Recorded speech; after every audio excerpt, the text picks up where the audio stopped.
Oi, you know what time it is? You're tuned in listening to Dry That Aussie Metal Guy. Make sure to hit that like and subscribe button so you don't miss any of his content when it drops. And remember, stay brutal, you mad dogs. Roof. G'day, you bloody legends. It is Jai, that Aussie metal guy here, and Jim Taylor, and we are absolutely stoked to be speaking with the powerhouse vocalist Marc Lopes. We did have a chat with him a couple of years ago. He is the man currently fronting the Mighty Metal Church and, of course, a key force in Ross the Boss. Mark's bringing the fire down under for the Ross the Boss Australian Tour, and trust me, this is one not to be fucking missed, people. We're talking full-throttle metal mayhem as they rip through Sign of the Hammer in its entirety, the iconic album Ross dropped back in his MANOWAR days when they were still earning the title of Kings of Metal. And this lineup is absolutely stoked. Marc Lopes, thank you so very much for joining me, my friend. Oh, man, thanks for having me. This is great. Absolute bloody pleasure, man. It's been a busy bloody years for you. Thank you so much for joining me. First up, how did it feel, I know you've been with Ross the Boss since around 2016. How'd you feel when Ross was like, man, we've got to go do this Sign of the Hammer for the fans down under? Yeah, it was my idea. Oh, awesome. Fuck yeah, man. Even bloody better. Thank you.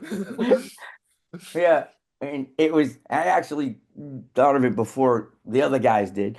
But yeah, last time we'd gone down, we did Hail to England, which was also one of my favorite records. But we had always, I think, what is it, 4 of the 7 songs, so to say, not the bass thing isn't a song, but we were already playing 4 songs from the record pretty much all the time.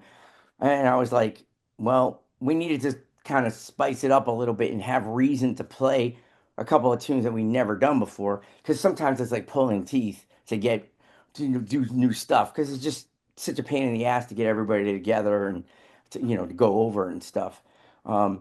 So I know that was one of my favorite records. Actually, I still have the cassette of that, which is wow. I mean, I could probably sell that on eBay for pretty good money. But I'll have Ross sign it too. Whoa. Yeah. It's for me, man. It's for me. I just kind of like another kind of a ploy to get some newer songs in there that we have never played before. And I know for a fact that when I put the set list together, when we go to Australia, because it's not something we do all the time, and no one never knows whether we'll do it again or whatever. So I kind of try to treat it like it's the only time we're gonna go, and put the most into it. So half this set we've never played in Australia, and I went over all the old set lists because I was like, I want to make sure at least a bulk of the show is new for people to have a reason to come out. It's always exciting that somebody's going to do some different things, right? We don't always want to hear the same stuff. So that's really kind of what it come down to. It was kind of easy to do it that way and get a couple of other songs that we've never played, like Guyana and All Men Play on 10. We never played them before. First time we ever played them was a couple of weeks ago when we did the festival in Denmark, and then 3 shows in Turkey. And yeah, we kind of learned it as we went along. It was pretty interesting. So yeah. That's where it comes down to on that stuff. Yeah, it's an absolutely ripping album, and I hadn't heard it in so long, dude. When this interview come up and you guys are coming to tour, I'm like, dude, I dove back into this album, and it is such a classic bloody album. Tell me a little bit about what your connection to this album is personally. I've been a MANOWAR fan forever, and that's pretty much it. And Fight in the World was my first MANOWAR record, and then it was pre-internet days to know. Never knew what new releases unless you saw it on an ad of a hit parader or something, right? And then I remember getting Kings of Metal on CD just when I got my first CD player. Just was the new technology, and you remember the long cardboard packs, right? And Kings of Metal, I remember going to a Tower Records in Boston, and oh wow, that's really cool, right? And so I really got into that stuff, and then ended up going, like a lot of people do, go backwards. Yep. Oh, they have albums before, and the first one I grabbed was Sign of the Hammer. Instantly, became one of my favorite records. It's so different, but the same. You know, just that the production makes it very raw sounding, which I really like. And I mean, obviously, the stuff for like Fighting the World and Kings of Metal, that production definitely was necessary for that scope that they were going for. But going back to the early albums, that rawness of, you know, like the raw of the Hail to England and Sign of the Hammer always was appealing to me because you could hear that genuine, you know, there was no, you know, and of course, knowing how the process of those albums were made, you know, I asked Ross 1,000 questions because I like to know. I want to know about the past because it's stuff that I really was into, you know.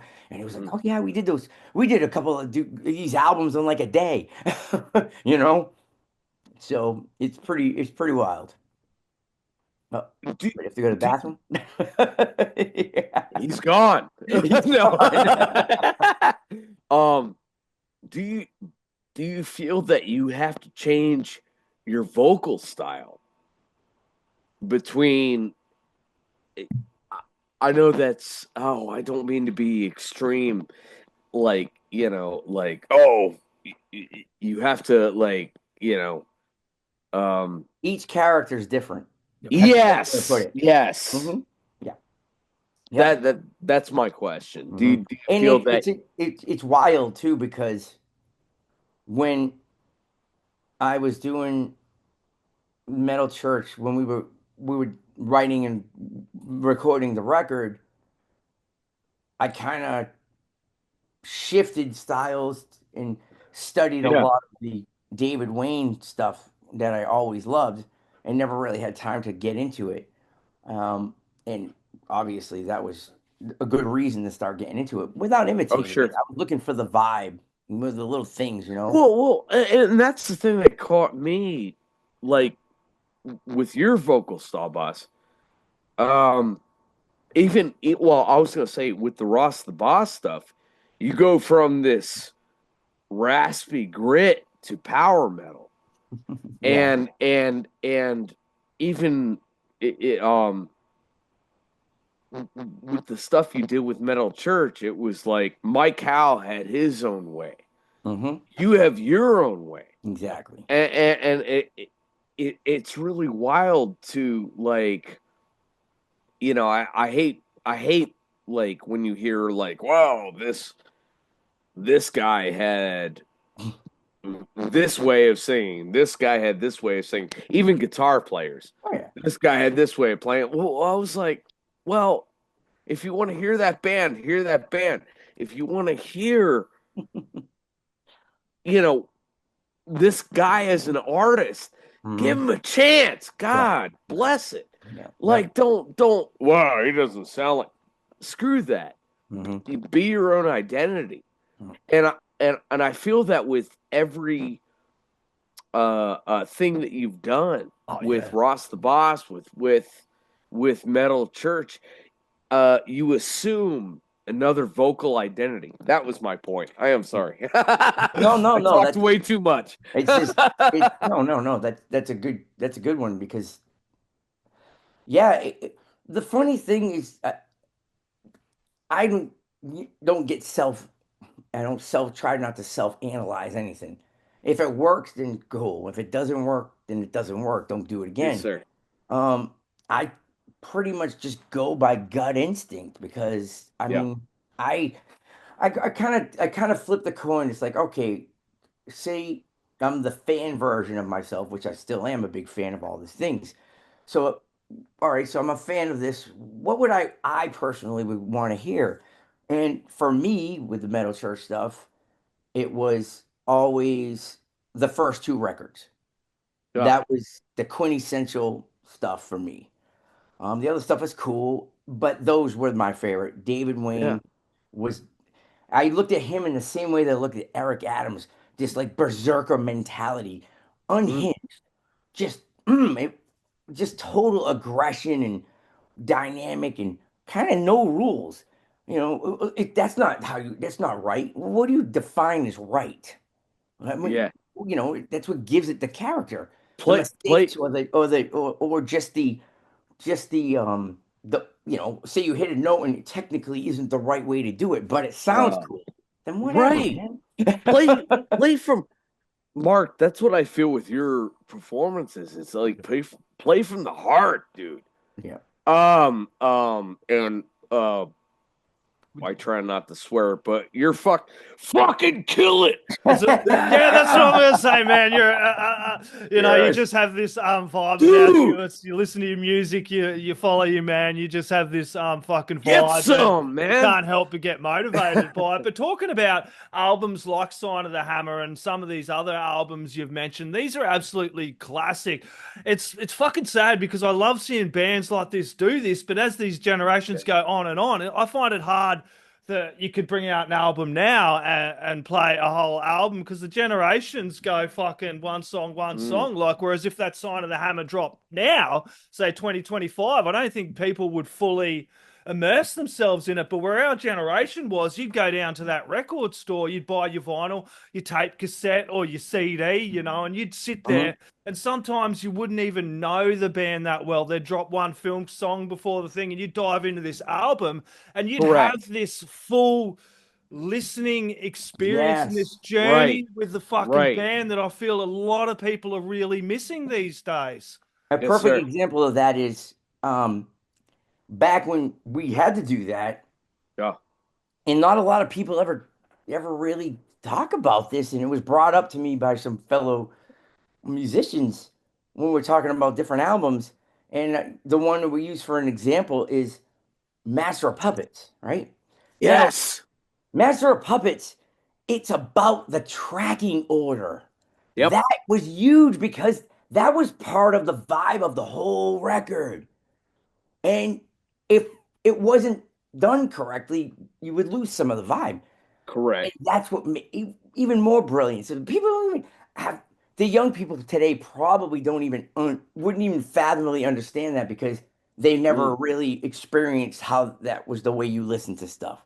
I know you can't, with everything that we have today, if that's all you've known, you can't even imagine what it was like because you've already, been brought up on this one song here, one song there. Yep. Hey, it's great. I'm not downplaying it, but it's a different experience, a totally different experience. You weren't going on a journey.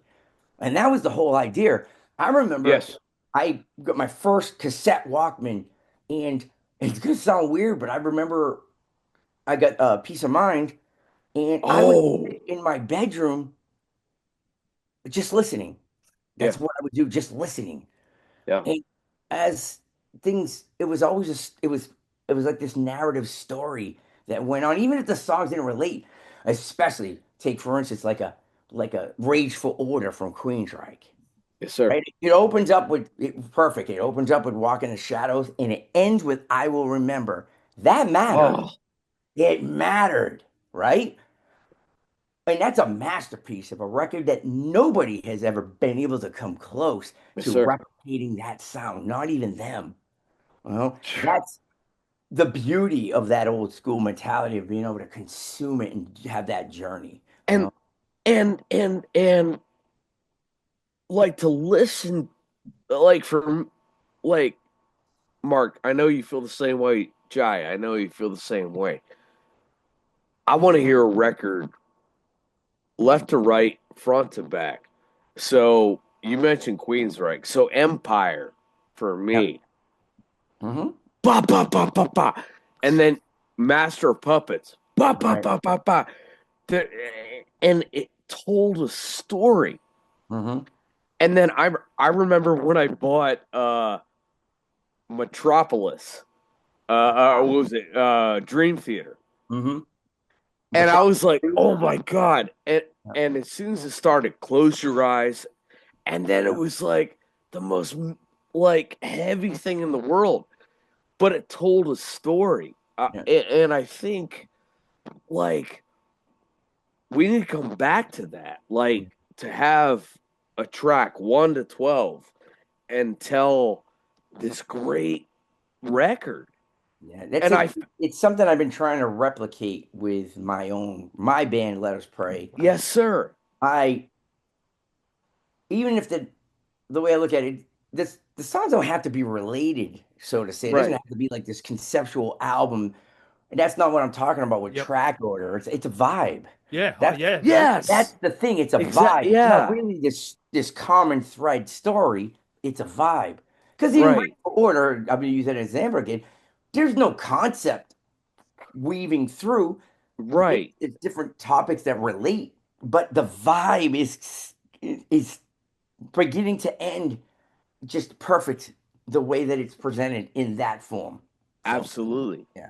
Yeah, Yeah. that's really great too for Aussie fans because you get to revisit that with the Sign of the Hammer and recreate that vibe because there's nothing like it. You know what I mean? You guys have, like yourself and Ross, have been to Australia a bunch of times. You know, you've toured all over the world. What's it like getting back to Australia and kind of playing for the fans down under here?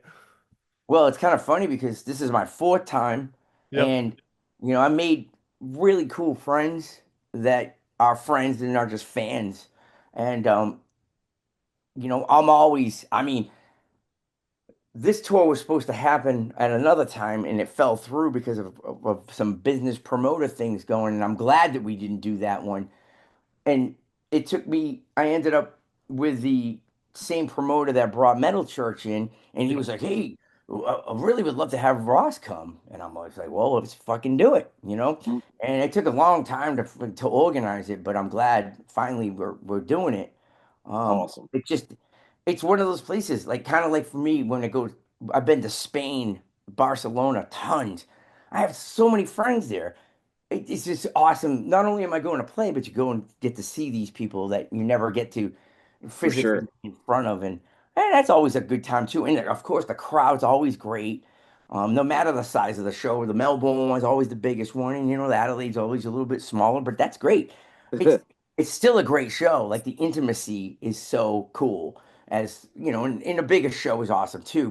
And it's kind of like you get the best of both worlds. I love it when we like do a fest, 20,000 people, and Yeah. then they were playing like this small place, and it's just packed, and everybody's on top of each other, and you have an even better show because it's like you're jamming with your friends. Yes. Really cool. That intimacy, that like you're with us. You are right here on stage. Yeah, like when Metal Church came last time, we played this really that something anchor place in Adelaide, Crown and Anchor, the Cranker. and it sold out, and it was like 200 people And stuffed that's in a this box. little, yeah, it's a little box, And- isn't it? You walk into the bar. I'm And from we were laughing because Kurt's like, there's not much room. And Kurt's a Yeah. pretty big dude. And like there's people like right in front of him. And I loved it. I'm like, dude, these people are right here. Yep. And it was just like it just was really fun. It reminded me personally of back at our old rehearsal halls when we used to have all of our friends come down on a Friday night. We jam and play foosball and all that stuff. And Yes. it just has that cool vibe thing going on, and that's better than anything. Oh, You can give me exactly. 90,000 people, and that's awesome too.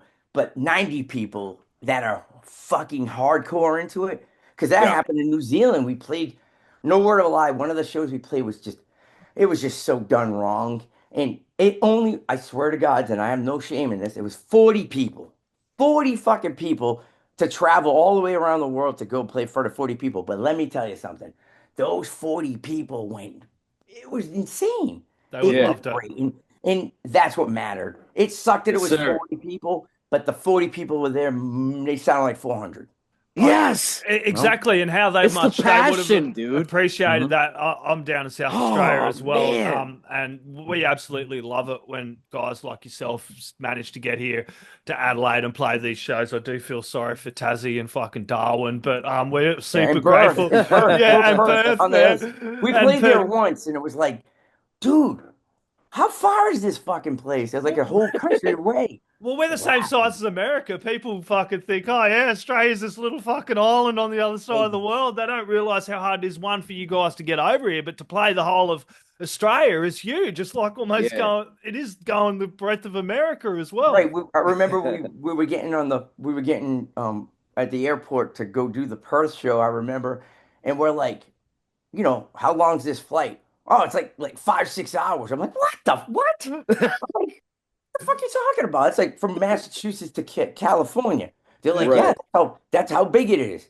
Yeah. And then my biggest joke to ask every night at the crowd then So, you guys mind telling me what's in the middle of Australia? A big rock and lots of desert. A big. You go all these there, and then you go all this here, and what's in between? And Yeah, they're three like, big massive deserts. Yeah, nothing, dude. Just three big massive fucking deserts, dude. Dude, the whole crowd just answered nothing. I was like, there it is. Oh, man. Damn straight, but a whole lot of bloody metal lovers. Look, I am so bloody excited to catch you guys Sunday, 4th of May in Adelaide. I did miss you when you come Metal Church. Oh, you're going to Adelaide show? Yeah, dude. I So wanted you to already see know what I'm talking about. Yeah, That's yeah, cool. man. This will be at the Gov, so it's a little bit bigger, man. I'm super fucking dev. I missed you with Metal Church. I was still battling cancer when we interviewed, and That's right. Yeah, Well, dude. I'm in you look remission good now, bro. I'm in remission Yeah, now, it's dude. A awesome. year in bloody remission, so killing it, man. I'm glad. I'm looking forward to catching you guys 4th of May. I can't but wait you to are- meet you, man. It's gonna Yeah, be great. bro. I will come Yeah. up, say good day. Thursday, 1st of May, Brisbane, Crowbar. 2nd, Sydney. 3rd May, Melbourne at Croxton. Everybody get along. Sell this motherfucker out. Ross the Boss, absolutely bloody rules. Marc Lopes, thank you so much, my friend. Always a pleasure. Any last words, shout outs, thank yous, or anything else you want to add in? I just want to say, thank you to all the fans and people in Australia. They always support the cause really well with both things that I've come with, and I'm very grateful for that because there's a lot out there that people can go see, and it's an honor to have you come and spend your time and money with us, and come out to the show because that helps us get back there next time, and we love to see you. And you never know, it might be the last time. Life is weird these days, so I always treat it like it's the last one, and then you make it means more. So Yes, sir. yeah, I'm not trying to be gloom and doom, but don't be one of those people who goes, ah, man, I wish I would have saw that. I know. Yeah. Damn straight. Life is short. Make some bloody memories. Get along. See Ross the Boss, mate. Thank you so very much. I'll see you soon. Awesome, man. Cheers, brother. Have a good night, Dave. Oi, you're tuned in to Jai That Aussie Metal Guy, so make sure to hit that like and subscribe button so you don't miss any of his sick content. And remember, stay brutal, you legend.